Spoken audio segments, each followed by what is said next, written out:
Good morning, everyone. Welcome to the Farm and Pastor's Wife. I'm so glad you're here. My name's Leslie, and you are in my kitchen down on the farm, and you are here on Vlogmas Day 5. It is early morning. We are fixing to head to church. I wore this sweater yesterday to go get Christmas trees, but nobody could see it. I was covered up in a coat the whole day, so let me show it to you. You may have seen a brief little snippet of it, but it was so cute. So this is what I'm wearing to church today because it didn't get dirty and it's totally fine. And it is still cold here today. So I'm going to be nice and cozy. I still even put on all 3 shirts. So I've got like layers. I do freeze in church and so forth. But anyway, today is just the Lord's Day and we are going to rejoice in it. All right, let me just show you my happy Bubblicious. I want y'all to look and see how much she's grown. Look at that. So I'm going, and the bubbles, look at the bubbles down there. Oh my word. Look at there. Bubbles everywhere. Okay, so you've seen me feed her. I'm gonna discard and I'm going to feed her. And I usually do about a half a cup of flour and a little bit less than half a cup of water. And so I'm going to do that. And then tomorrow, I'm going to feed her really early. I may feed her tonight. I actually may feed her tonight so I can use the, sometimes I feed her twice a day. Sometimes just starting at day 5, I fed her twice a day. I didn't do twice a day yesterday. I just fed her the one time. So I may feed her this afternoon. That way in the morning, I'll be ready to start my sourdough loaf. And so with that being said, let's discard. I'm going to do that off camera. Y'all have seen me do it 1,000 times probably already. So I'm going to feed her, get her ready, set her back over there, and then I'm going to go finish getting ready for church. All right, I wanted to show you where she is. I know that looks like, but you can see the line right here. I would say she's about an inch. I'm not holding her level, so she's about an inch above this groove right here. So about an inch. Let me see if I can get her level. She's about an inch above that groove. So we'll see where she's at when we get home. We may start our sourdough loaf today. But she is super happy, and I'm super proud that she's happy. So, okay, I'm going to go finish getting ready for church, and I'll see you in a little bit. Okay, we are home from church. So, I am in the kitchen. Bryant and I usually go out to eat with people after church. But today, he has a 1 o'clock appointment to do some counseling with somebody. And it's also the night we need to get our Christmas tree up. Anyway, and we have plenty of leftover turkey. Not plenty, but we have some leftover turkey. And so we are just going to do, we are going to have leftover turkey sandwiches. How many leftover turkey sandwiches have you guys had so far this season? Or this Thanksgiving, this post-Thanksgiving, how many turkey sandwiches have you guys had? Cindy, Jamie's mom, look, I have stuff sitting on everything. Let me set that out. Cindy, Jamie's mom, makes this stuff called cranberry fluff. It is so good. I'm gonna make it next year to take. I want Cindy to make it every year here, but I'm also gonna add that to my candy jams that I take to the Madron family gathering. Here's a little more turkey, and my favorite, my dressing. Okay, let me stick. I'm gonna actually end up throwing this away, but I'm gonna stick it back in here for now. It's like 1 spoon of banana pudding left in there.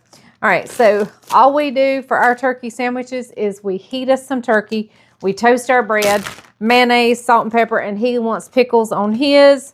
I would put the yellow banana peppers on mine if I had them, but I don't. So anyway, so basically what's going to happen is Bryant's going to head out of here after we get sandwiches eaten, and then I'm going to get my video edited and out for you from yesterday, and then I'll probably close my eyes because in case you didn't know, I have not been sleeping good. And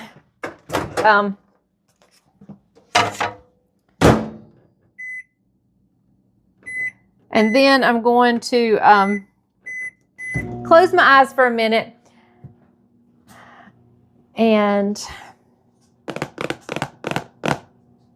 I don't know. I start moving stuff out of the living room to make room for, but I can't lift a lot yet. So I need to be careful with what I do, even with Bryant not here. So, but anyway, I'll get in my ornaments and stuff. So he and I, and the lights, so we can decorate the Christmas tree. I gotta find a different spot for these bowls. They're getting in my way. They're getting in my way. 3, that's what I need. All right. So I'm gonna fix our lunch. I'll bring you back in a minute. All right, so tell me things that you do with your leftover turkey. I'm interested. We eat them on sandwiches like we're doing today. And I think you can make a turkey pot pie. That would be great. I need to see if I have enough I can do 2 things with. So I thought this is what I was thinking I could do. Yeah, I was wondering, do I have my mic on? Here are the things I thought I could do other than just keep eating sandwiches until we're sick to death of sandwiches. Is I could make a turkey and rice soup, or like a chicken pot pie, and make biscuits or something to set, like just make biscuits, and then we could have the chicken and vegetable creamy mixture over our biscuits. Not chicken, turkey. So y'all give me some ideas. What do you do with your leftover turkey? I would imagine the #1 thing people do with turkey is the sandwich. And then they get sick of it, and then they're just like, okay, we're going to feed the animals. Because I fixed 2 meats, I had not planned on fixing ham, but I did end up fixing 2 meats. And so therefore we had ham and turkey, and both were eaten. So that's why we have excess or leftover turkey. So, all right. So I've put turkey and mayonnaise, and I'm going to go grab the salt and pepper and pickles, and Bryant's will be done. But back to what I was saying. I am super interested in what you do with your leftover turkey. Give me some ideas, and I may change my plan based on your ideas. Like I said, I'm thinking about making a soup, like a turkey and rice soup, or a turkey and orzo soup maybe. And if I have any orzo, or a chicken and biscuits, except it be turkey and biscuits with, like, you know, have the vegetables and the creamy, just like a chicken pot pie basically, but a destructed chicken pot pie or turkey pot pie. And or you could do a turkey pot pie. Either way. All right, let me grab the salt and pepper and finish his sandwich, because he'll be in. He's at the farm now. When we get home from church, he goes directly over to the farm, check, make sure everything's okay. So he dropped me out so I could fix his sandwich. Well, guys, it is time. We've brought the tree in. Bryant cut the bottom off, you know, to give it a fresh cut. And then he cut off a few of the bottom limbs. And they did not drill a hole, because our stand is, what do you call it? Center drilled. It's like a center. It's got a spike in the bottom of the stand, and you drill a hole in the tree and you set it down on that spike. That's the kind of stand that Bryant prefers. And so it is just us this year. And I'm not sure that decorating the tree is Bryant's favorite thing to do. Is it, honey? Yes, it is. He said, yes, it is. It's not. He does not like to decorate the tree. Usually, he sits and supervises and tells us where we're missing spots at. But tonight, it's just me and him. And I've kind of planned a fun night. We're going to put on a Christmas movie, and we're just going to decorate. So we probably won't talk to you guys much during this, because we're just going to spend time together watching the movie, but let y'all watch us while we go. And then we'll just put it in fast forward and so forth. So I'm going to get to helping him on the lights, because I'm the one that's funny about my lights. I like them. I like a lot of lights, and I like them tight together. And so I'm going to help him with that. And then we'll see you when we start putting the ornaments on.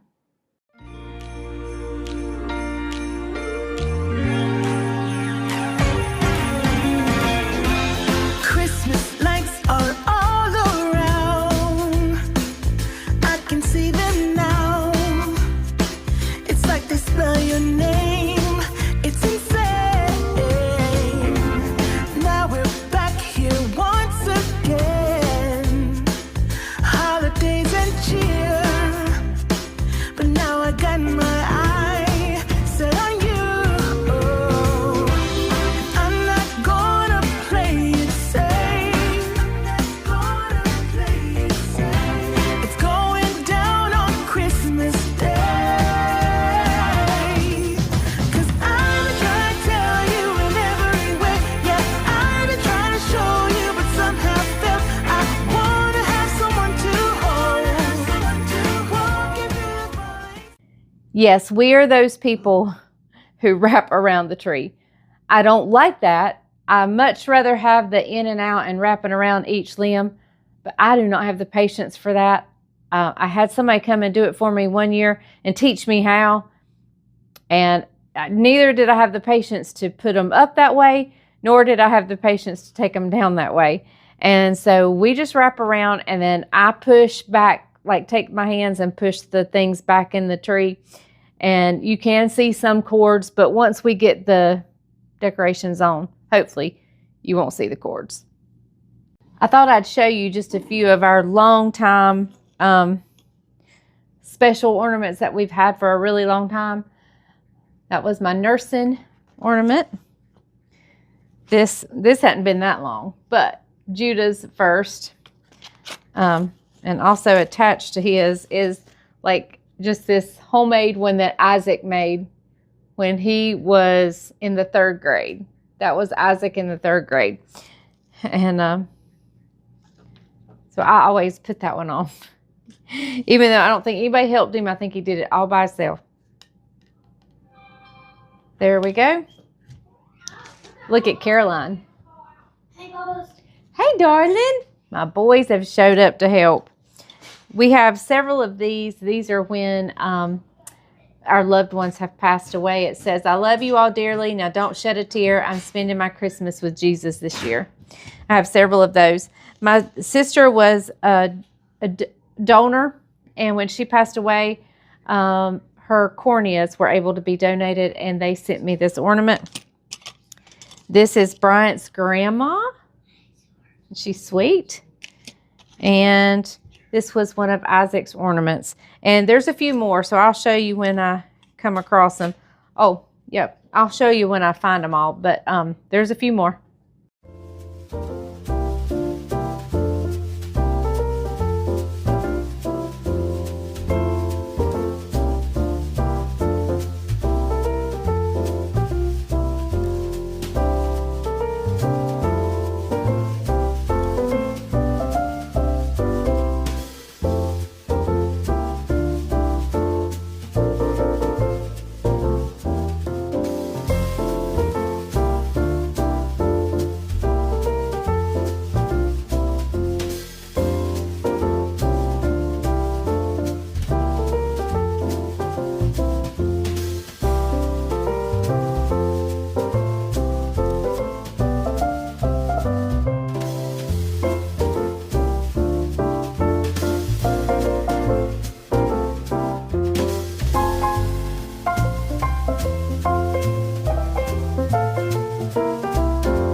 everybody, here is our tree. It's not the prettiest shaped tree we've ever had.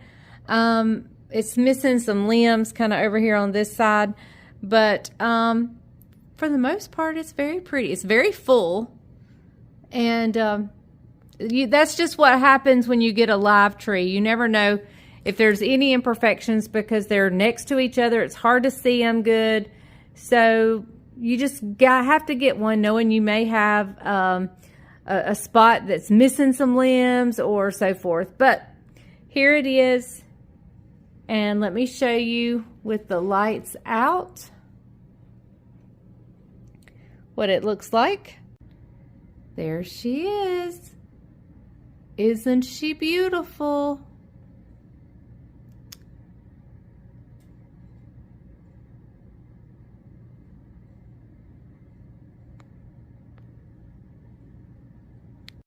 So I'm sitting here by my beautiful Christmas tree with all the Christmas lights on, and I am just loving life right now. But I did find some footage from our day 1 of Vlogmas that I forgot to put in the video.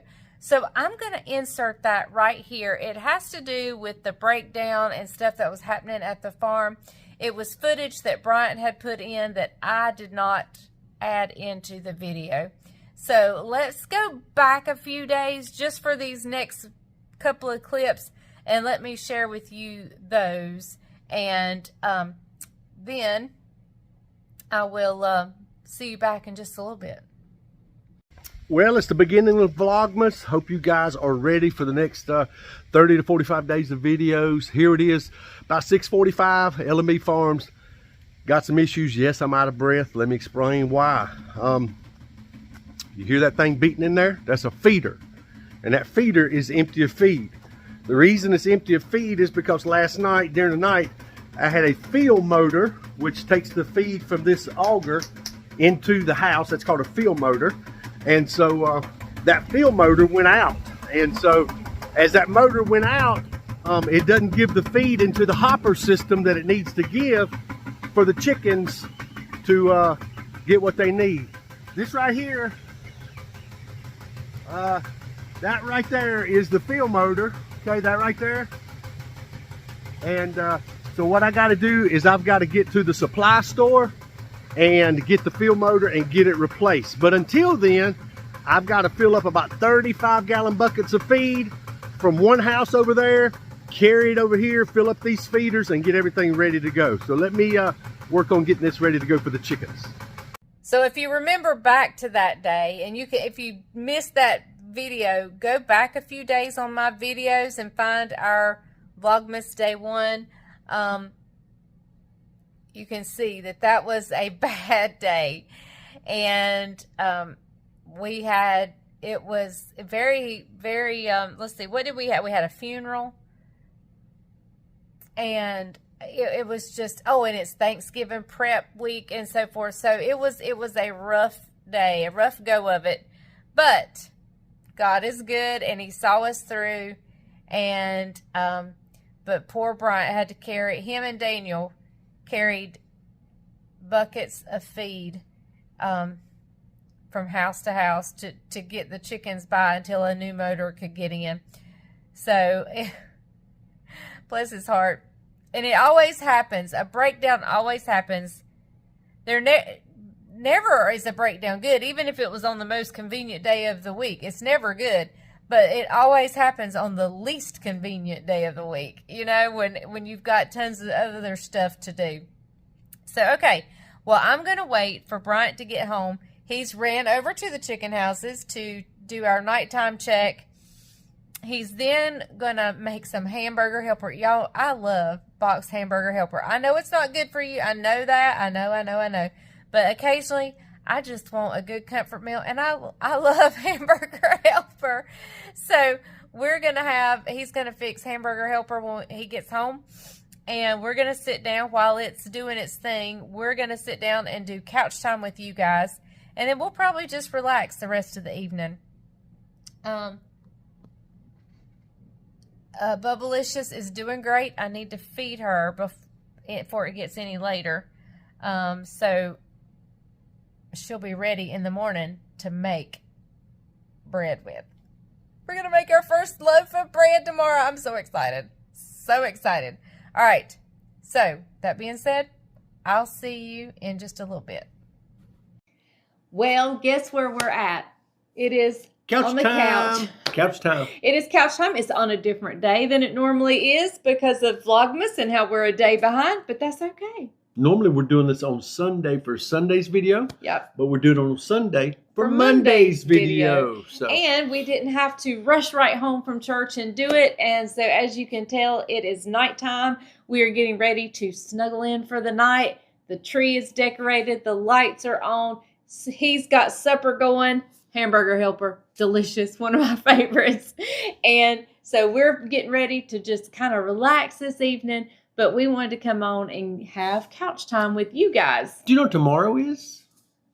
It's Monday. And it's the beginning of The Advent. Advent calendar. That we get to That's open. exactly right. So tomorrow night at couch time, we'll be doing the Advents. And it's one I'm excited about. So I'm going to do one of them morning, but he's not involved in that one because it's kind of girl stuff. But why don't we get to do guy stuff? well, I didn't find one with a lot of guy stuff. You remember? I found one with fishing lures, but I didn't think you'd like that one. No, do you remember, what was the guy's name that stood at the, Wilson, was that his name? Guy stood at the fence on Tim the Two-Man Taylor? Yeah, and he was, Yeah. But anyway, yeah. the guy stuff. But anyway, okay, hey, All right. look, you guys got to watch us decorate the tree. Yesterday we went and got the tree. You guys got to come along for that. You guys got to watch the kettle corn being made, the He kettle was popcorn. so excited man. about that. I've never watched that process from beginning to end. And you know you cut it off like right before they put the sugar Right before we in. put the sugar in, I know. No, I'm sorry. And but anyway, it was really good, really fun. Hey, they also got to see the clip back on, I think it was Tuesday or Wednesday when you had the breakdown and we had the funeral that day where you went in and showed them what that was day was broke. tough. That was a tough day. That was when the feed motor broke, and Yes. I took you inside the house and showed you a little bit of that. Told him I found a clip that I forgot to put in the video, so we stuck it in here. So anyway, hey, today's been a great day. Today was a great day at church. Oh, wonderful. Packed house, good spirit. I've been preaching a series, Just Be Faithful, how God's called us to just be faithful over the things that He's entrusted to us. Last week was on worship, be faithful in our worship. And week before that, it was the parable of where the master gave the talents, each according to their own abilities. That was the kind of the premise of the whole series that we're doing. Today, it was on being a servant, being faithful in being called to be a servant. I took the scripture from the book of John, chapter 13, where Jesus is washing the disciples' feet. It was at the Last Supper there. He just got done reclining at the table. He washed the disciples' feet. And this is basically what he told them. He says, I'm paraphrasing. He says, I'm leaving you an example. So what I've done to you, you should do to others if you want to be blessed. So today what I unpacked is, what's it look like to be a servant? Why are we, the body of Christ, called to serve others? And that's what I kind of want to discover with you tonight. 3 points very quickly I made. I need to look at my telephone because it's been a while since I preached it today. Is the first thing, being a servant connects our heart to His heart. The heart of the Father is all about meeting people's needs. I told you, church, today, you will always have the hungry with you. We will never stamp out hunger worldwide. We'd love to, but that's not possible. We'd love to stamp out poverty worldwide, but Jesus said, the poor you will have with you always. Sometimes people find themselves as a victim of circumstance. Sometimes people find themselves of a victim of their own decisions and things like that. And so what Jesus is saying is, there's people that have genuine needs out there that you and I are called to serve. And when we serve other people, it connects our heart to the heart of the Father. And I'm not talking about, hey, going down to the local soup kitchen. Well, if that applies to you, then that's perfectly fine. Today, I spoke specifically about serving through the body of Christ, the organization that we call the church. The church is the largest volunteer organization ran in the entire world, and it's the greatest place that you and I can get spiritual fulfillment about serving. And when we serve others, it is our heart being the continuity of the heart of the Father and His compassion flowing in us and out of us and through us to those in which we're serving. And so that's the first thing about being a servant. It allows your heart to connect to the heart of the Father. The second thing is simply this. He oftentimes uses us to be the answer to other people's prayers. Oh, yeah. People are praying tonight about the needs that they have. Some people are praying that they'll get encouraged tomorrow. Some people are praying that they'll have a great day tomorrow. Some people are praying for a financial blessing. Some people are praying for their kids to have a good friend at school or a good mentor. You and I serve in capacities that we oftentimes can be the answer to somebody else's prayer. We may not know that, but if we walk through life with the right attitude, meaning putting others before ourselves, the Bible says don't think so highly of yourself, meaning that we got to lower our pride and walk in humility and take every advantage of every opportunity God gives us to give a word of encouragement or to share a ray of hope. And if we begin to walk in that spirit of expectancy, meaning expected to be used by God, we can find ourselves being the answer to someone else's prayer. And I believe that God uses us in that capacity every single day. And the last one was simply this. Why be a servant? It's because God expects us to. He says, I've left you this example. Now go and do it. He says, in that John 13, he says this. He says, I've been your teacher and I've been your Lord. Now watch my servitude. And then Jesus served them. If he's your teacher and he's your Lord, that's one thing. You're willing to follow him and obey his commands and do things like that. But are you willing to step across cultural boundaries? Are you willing to step across racial boundaries? Are you willing to serve someone that doesn't speak the same native language that you speak? Live in a vicinity of your community, maybe on the other side of the tracks, so to speak?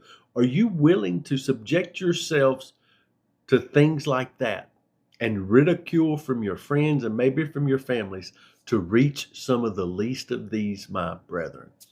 That's the challenge I'm talking about here tonight. That's how God has called us to serve, is not to worry about those people around us, but reach beyond the boundaries that culture has set up to show people the true heart of Christ. And you, my friend, you're called to be a servant of the Most High. And let me tell you, everybody is equal in the sight of God. I mean, he loves us all the same. And he died for all of us. And also, I wanted to say, too, we started our angel tree today at church. And we oftentimes think about doing for others or serving others by buying and doing. And that's wonderful. If you have the means to do that, then by all means, give and be generous and do with what the Lord has given you. But if you don't, that doesn't mean you can't serve.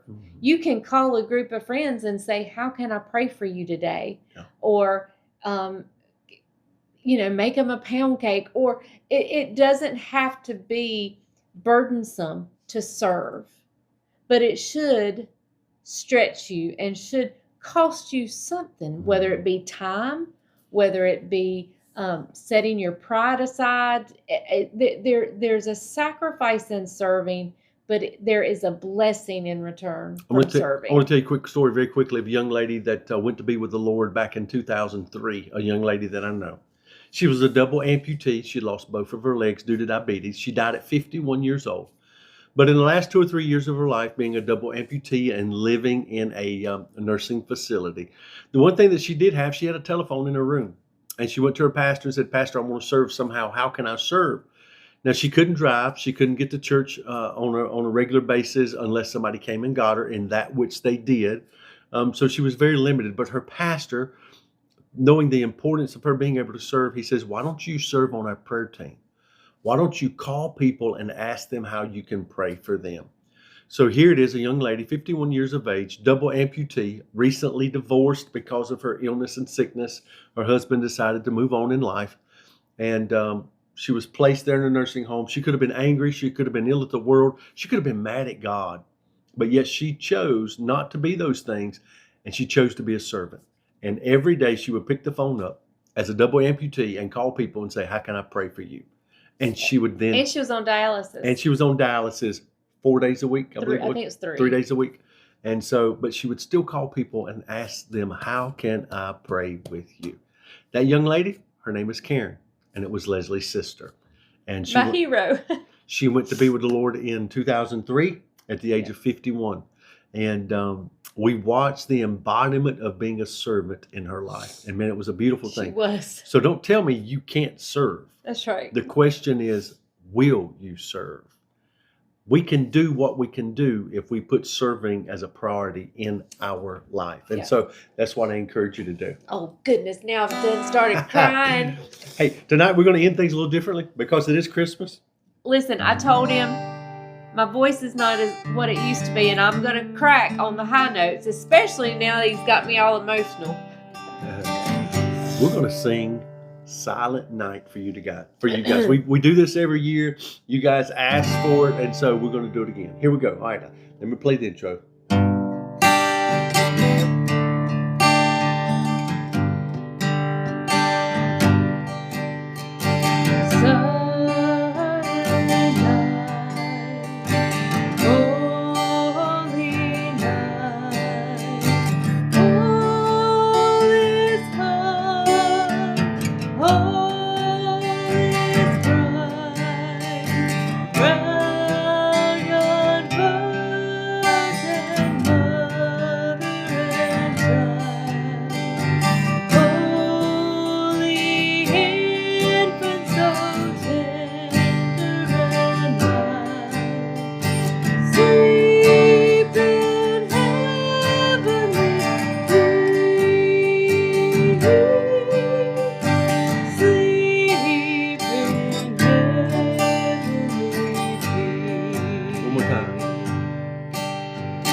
Holy night, all is calm, all is bright, round yon virgin mother and child. Oh. That's what he gets for trying to throw one on me. Okay. Ah! We're not gonna finish it, but anyway. There you got a good laugh. We'll finish it. That's good. Let's finish it. Holy infant, so tender and mild, sleep in heavenly peace. Sleep in heavenly peace. All right, there you go. You've had a good laugh. You've had some worship and a little laughter in between there. Anyway, hey, thank you for joining us tonight on The Farming Pastor's Wife. We hope this day has blessed your heart. We hope the message spoke to you and encouraged you. And hey, stay tuned for Vlogmas. It's going to be a great time for the next 31 days as we share with you from our homes to your heart. We wish you all a very Merry Christmas. And we're glad you guys just love us, that you can take us as we are, mistakes and all. You get bloopers about every video. So here's just another one of our bloopers. Hey, So, we give you the raw and the real. yep, it's just us. We love you guys. Thank you for joining us. We'll see you tomorrow. Remember, the grease is hot enough. You can fry anything. Bye, y'all. Good night, everybody. Woohoo! Whatever they do. Yeehaw!